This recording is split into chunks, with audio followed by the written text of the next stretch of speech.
लखनऊ में सीएम योगी ने अधिकारियों को दिए निर्देश, सर्वे कराकर गड्ढा मुक्त कराने के दिए निर्देश।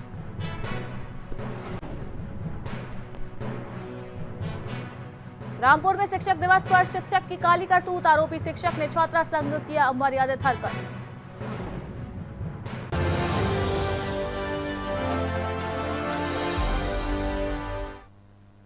नमस्कार, प्राइम टीवी में आपका स्वागत है। मैं हूं आपके साथ अनुष्का सिंह। मुख्यमंत्री योगी आदित्यनाथ ने प्रदेश में सड़कों को गड्ढा मुक्त बनाने का प्रदेश व्यापी अभियान चलाने का निर्देश दिया है और उन्होंने संबंधित विभाग के अधिकारी प्रदेश में सर्वे कराकर जो भी सड़कें जर्जर या गड्ढा युक्त है उन्हें जल्द ही गड्ढा मुक्त कराने के निर्देश जारी किए हैं।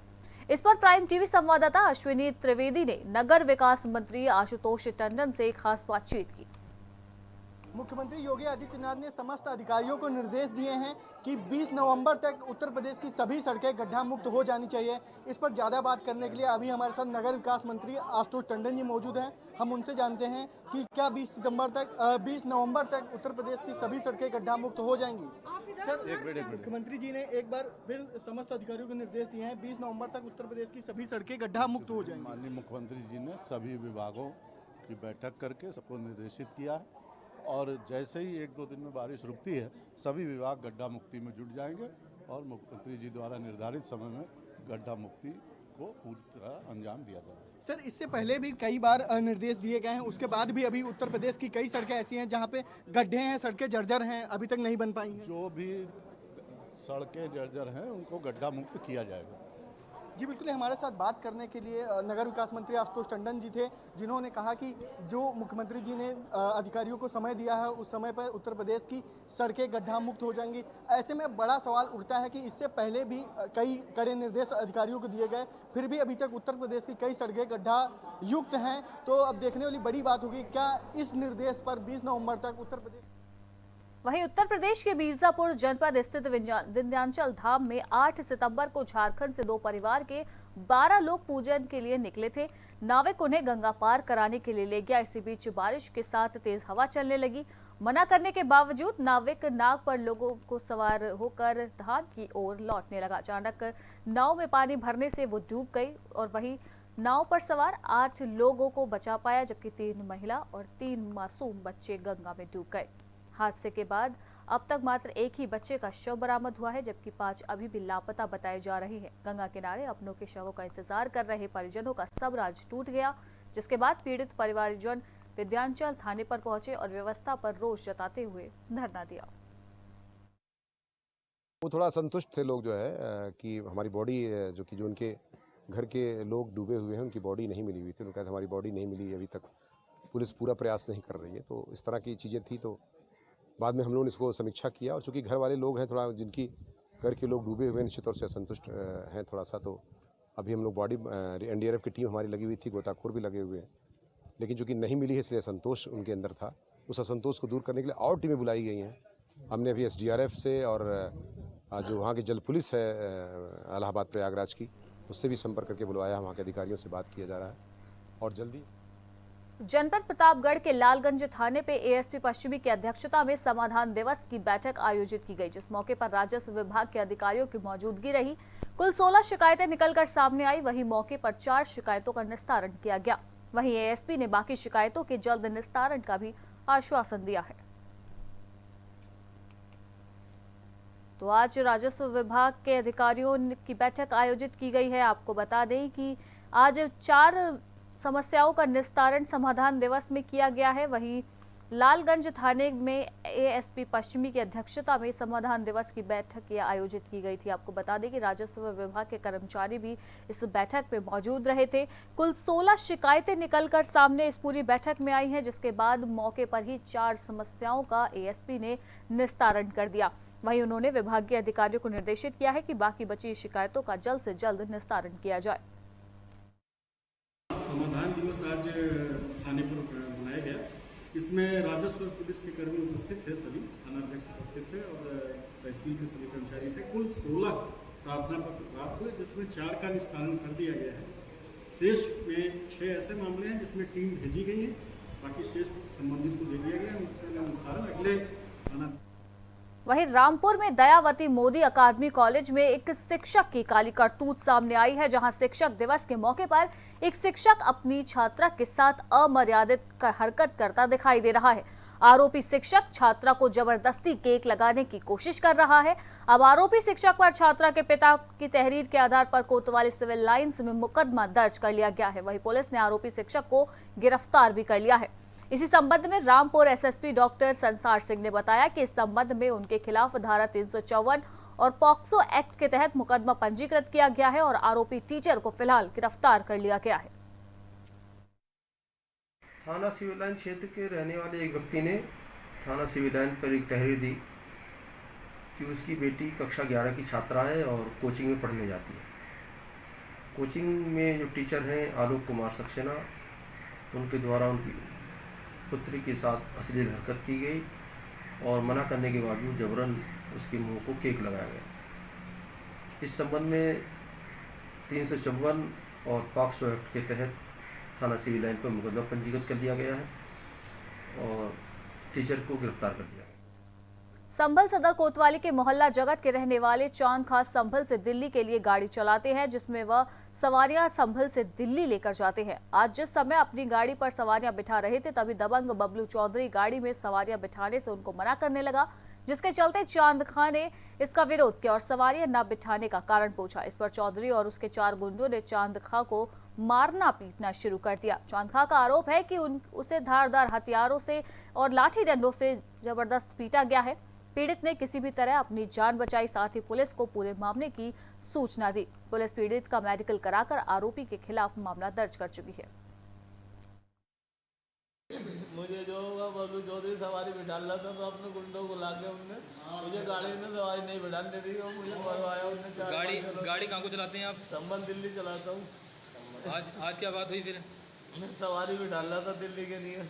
कितने बजे की बात है ये 1 बजे की बात है। अभी दोपहर में? दोपहर में। फिर क्या हुआ? मैं सवारी बिठा रहा था तो मुझे बिठाने लगी, अपनी गाड़ी में बिठाने लगे। मैंने मना करा। हाँ। तो उन्होंने मेरे ऊपर जो है हमला कर दिया, मुझे मारा उन्होंने 4-5 जनों ने। आपके साथ कौन था? वही था दूसरा? मैं अकेला था, वो 4-5 जने थे। रामनगरी में जल्द भव्य राम मंदिर निर्माण की उम्मीद लगाए राम भक्तों को अभी थोड़ा और इंतजार करना पड़ सकता है, क्योंकि मंदिर निर्माण के लिए हो रहे नींव भराई के काम को थोड़ा और बढ़ा दिया गया है। पहले नींव भराई 44 लेयर की होनी थी, लेकिन अब मजबूती के मानकों को ध्यान में रखते हुए 4 लेयर और बढ़ा दी गई है। इसी के चलते अब नींव की भराई 48 लेयर की होगी। श्री राम जन्मभूमि क्षेत्र ट्रस्ट का दावा है कि लेयर बढ़ाए जाने के बाद भी 20 सितंबर तक नींव भराई का काम पूरा कर लिया जाएगा। श्री राम जन्मभूमि तीर्थ क्षेत्र ट्रस्ट के महामंत्री चंपत राय ने बताया कि राम मंदिर की मजबूती के साथ ट्रस्ट किसी भी प्रकार की जल्दबाजी नहीं करना चाहता है। यही कारण है कि ट्रस्ट हर कदम फूंक कर रख रखा है। लगभग 48 लेयर पड़ेंगी। पहले 45 पड़नी थी, अभी और मोटी सतह डाली जा रही है। 48 लेयर पड़ेंगी और शायद 42 पड़ चुकी हैं पूरी। मैंने अभी जानकारी नहीं ली है, लेकिन तो भी मुझे लगता है। प्रधानमंत्री नरेंद्र मोदी ने स्वच्छ भारत मिशन के तहत शहर से लेकर गांव-गांव को स्वच्छ और सुंदर बनाने की एक बड़ी मुहिम की शुरुआत की थी। इस योजना के तहत एक बड़ा बजट जारी करते हुए जिम्मेदारों को गांव-गांव को स्वच्छ और सुंदर बनाने के निर्देश भी जारी किए गए। पर अफसोस की बात यह है कि जिम्मेदारों ने प्रधानमंत्री के निर्देशों को ठेंगा दिखा दिया और इस योजना की सरकारी धनराशि को मिल बांट कर ठिकाने लगा दिया। गांव का विकास करने के बजाय इन जिम्मेदारों ने अपना विकास कर डाला और गांव के विकास को बुरे हाल में छोड़ दिया। पूरा मामला उत्तर प्रदेश के हमीरपुर जनपद के कुरारा विकासखंड क्षेत्र के बोरी गांव का बताया जा रहा है, जहां बोरी गांव की ये तस्वीरें असलियत बयां करती दिखाई दे रही हैं। सड़कों पर कीचड़ भरा पड़ा है, साथ ही ग्रामीणों का कहना है कि सफाई कर्मी भी नहीं आते हैं। वहीं बीमारियों का भी अंबार इस गाँव में लगा हुआ है। ये समस्या ये है कि ना तो कोई सफाई वाला आता है, यहाँ से नालियाँ पड़ी हैं, देख गंदगी दरवाजा बढ़ता है, सब कोई व्यवस्था नहीं है यहाँ से सफाई वाले। और जैसा कि ये आपके बगल में जहाँ आप खड़े हैं, हाँ। ये बगल में हम देख पा रहे हैं कि रास्ता बहुत खराब है। रास्ता गंदी है साहब, कोई नहीं सुनता। जो तो बार बार कहा, कई बार कहा, कोई नहीं सुनता। ना कोई प्रधान सुनता है, ना कोई कुछ सुनता है यहाँ। जालौन में लगातार बढ़ रहे डेंगू बुखार के मरीजों को देखते हुए प्रभारी मंत्री नीलिमा कटियार ने जिला प्रशासन के साथ विकास भवन सभागार में समीक्षा बैठक आयोजित की, जिसमें प्रशासन के द्वारा चल रही तैयारियों को लेकर संतुष्टि जाहिर की गई। प्रभारी मंत्री नीलिमा कटियार ने विकास भवन में प्रेस वार्ता करते हुए बताया कि डेंगू, मलेरिया और बुखार से पीड़ित मरीजों की पहचान के लिए डोर टू डोर सर्वे किया जा रहा है, जिसमें 600 टीमें बनाकर निगरानी समिति, आंगनबाड़ी और प्रधान के साथ मिलकर सर्वे का काम कर रहे हैं। इसका मुख्य उद्देश्य रोगियों को पहचान कर उन्हें उचित उपचार दिया जाना है। इसके साथ ही एनजीओ को ब्लॉक स्तर पर स्वास्थ्य टीम के साथ मिलकर एंटी लार्वा के छिड़काव की जिम्मेदारी भी सौंपी गई है। जालौन में बैठक हुई, सभी जिम्मेदार अधिकारी बैठे थे। तो समीक्षा में लगातार कोशिशें हो रही हैं। जालौन के अंदर 600 से ज़्यादा टीम्स उसकी ट्रेसिंग के लिए, ट्रैकिंग के लिए, फीवर है किसी को, उस फीवर के क्या लक्षण हैं, उसके आधार पर उसका ट्रीटमेंट, वहाँ कंसर्निंग जो CHCs, PHCs हैं उससे उसको मरीज को जोड़ने का काम, ये सब निगरानी समितियाँ लगातार कर रही हैं। और यहाँ जानकारी में आया, सब समीक्षा बैठक में विषय निकल करके आया है एंटी लार्वा का छिड़काव और आगे आने वाली योजना के अंदर, और इसी कारण इस जनपद के अंदर व्यवस्थित प्रोग्राम के अंतर्गत कार्यक्रम हो रहा है, नियोजन व्यवस्थित प्रकार से चल रहा है और इसीलिए ये सब कुछ नियंत्रित है। तो प्रदेश में इस वक्त डेंगू और बुखार के मरीजों की संख्या लगातार बढ़ती जा रही है। कई ऐसे जिले हैं जहां पर इस वक्त डेंगू अपना कहर बरपाता हुआ नजर आ रहा है। ऐसे में जालौन में भी लगातार डेंगू से मरीज सामने आ रहे हैं, जिसको लेकर अब प्रभारी मंत्री नीलिमा कटियार भी एक्शन मोड में आ चुकी हैं। आपको बता दें कि बीते दिनों सीएम योगी आदित्यनाथ ने भी डेंगू से प्रभावित जिलों का दौरा किया था, जहां पर उन्होंने अधिकारियों को दिशा निर्देशित किया था। इसके बाद अब जालौन में भी प्रभारी मंत्री नीलिमा कटियार ने जिला प्रशासन को सख्त रुख अपनाने की हिदायत दी है। आपको बता दें कि उन्होंने विकास भवन सभागार में समीक्षा बैठक की, जिसमें प्रशासन के द्वारा चल रही तैयारियों पर उन्होंने ध्यान दिया है। साथ ही उन्होंने सभी को निर्देशित किया है कि जल्द से जल्द इस बीमारी पर काबू पाया जाए। प्रभारी मंत्री नीलिमा कटियार ने विकास भवन में प्रेस वार्ता करते हुए बताया कि डेंगू, मलेरिया और बुखार से पीड़ित मरीजों की पहचान के लिए फिलहाल प्रशासन की ओर से डोर टू डोर सर्वे किया जा रहा है, जिसमें 600 टीमें बनाई गई हैं। ये सारी 600 टीमें निगरानी समिति, आंगनबाड़ी और प्रधान के साथ मिलकर सर्वे करने का काम कर रही है। आपको बता दें कि इस सर्वे में मुख्य रूप से उन रोगियों को चिन्हित किया जाएगा जो इस वक्त बुखार और डेंगू से पीड़ित है। साथ ही उनको चिन्हित करने के बाद जल्द से जल्द उन्हें इलाज उपलब्ध कराया जाएगा। इसके साथ ही स्वास्थ्य विभाग की टीम इस वक्त एंटी लार्वा का छिड़काव भी कर रही है, जिससे डेंगू पर रोकथाम पाई जा सके।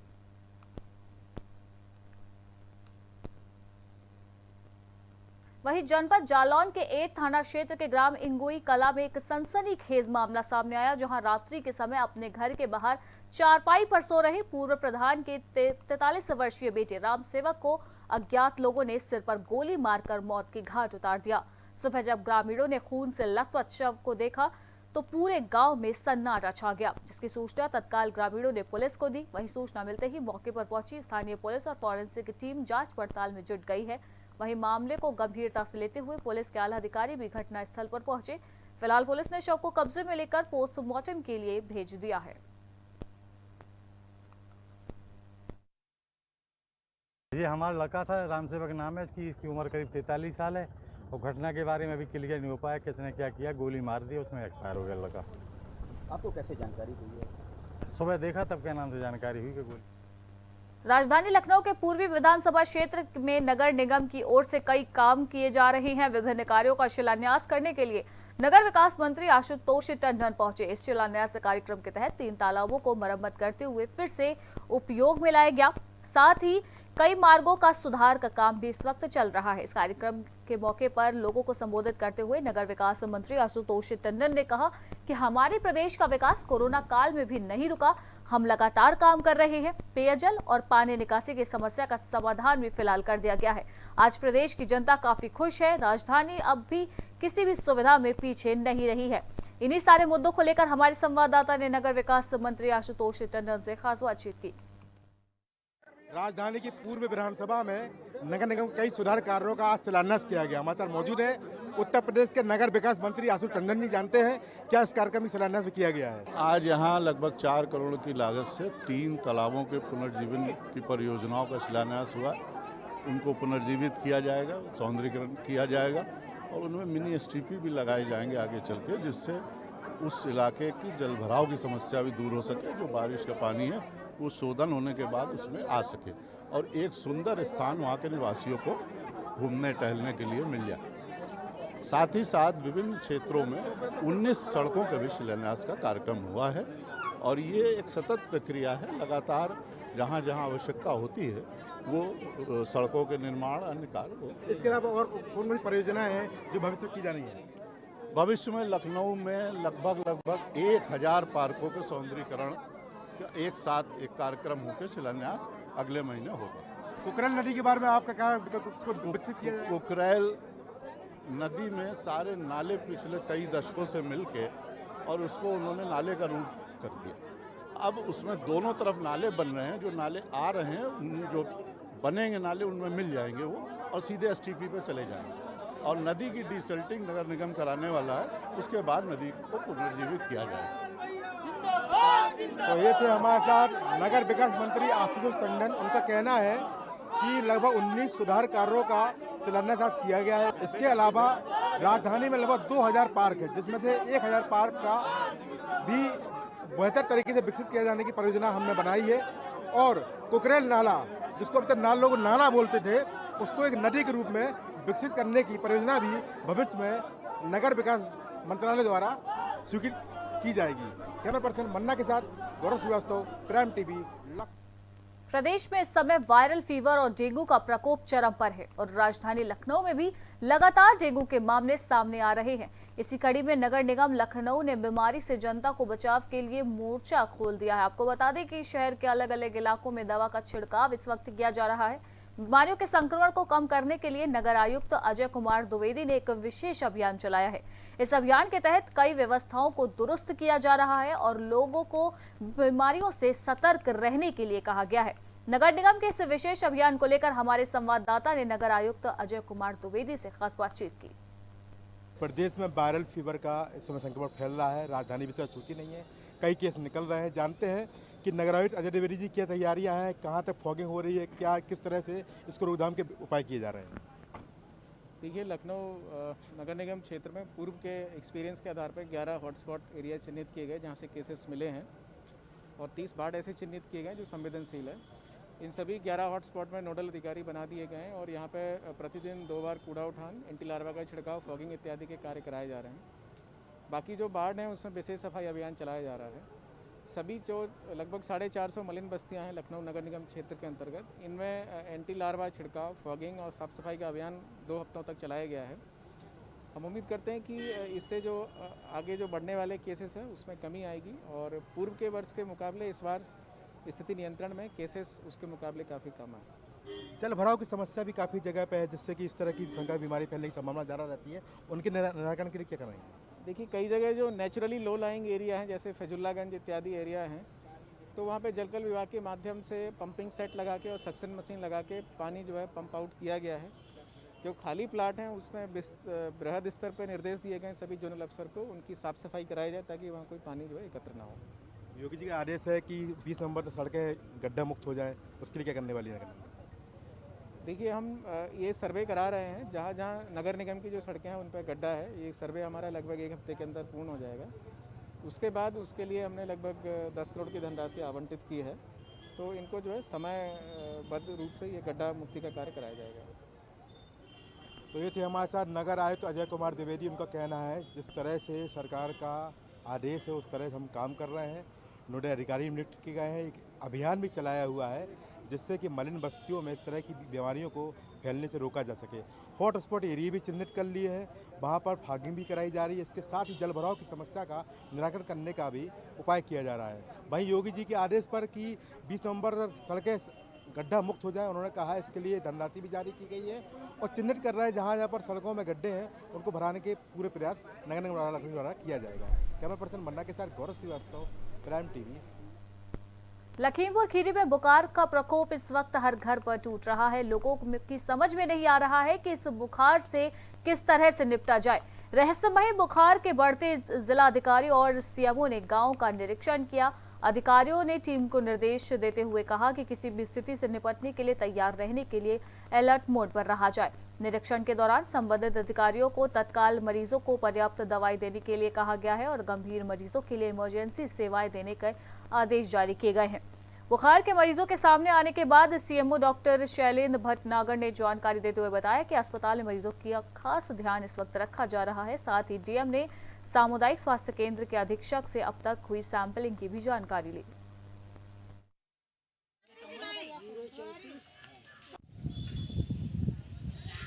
प्रधान जी, आपके गांव में बीमारी ने पांव पसार रखा, क्या कहना है आपका?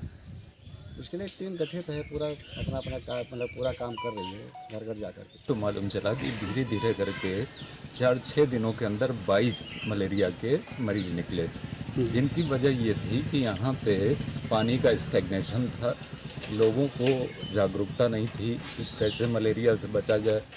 तो फिर डीएम साहब और सीएम साहब के नेतृत्व में पूरी टीम और डीपीआरओ पूरे गांव का भ्रमण किया गया और देखा गया कि कहाँ कहाँ पे मॉस्किटो डेंसिटी ज़्यादा है, तो फिर उसके रिडक्शन का काम। और इसी के साथ उत्तर प्रदेश की खबरों में फिलहाल इतना ही। देश दुनिया की बाकी की तमाम खबरों के लिए आप बने रहिए प्राइम टीवी के साथ। नमस्कार।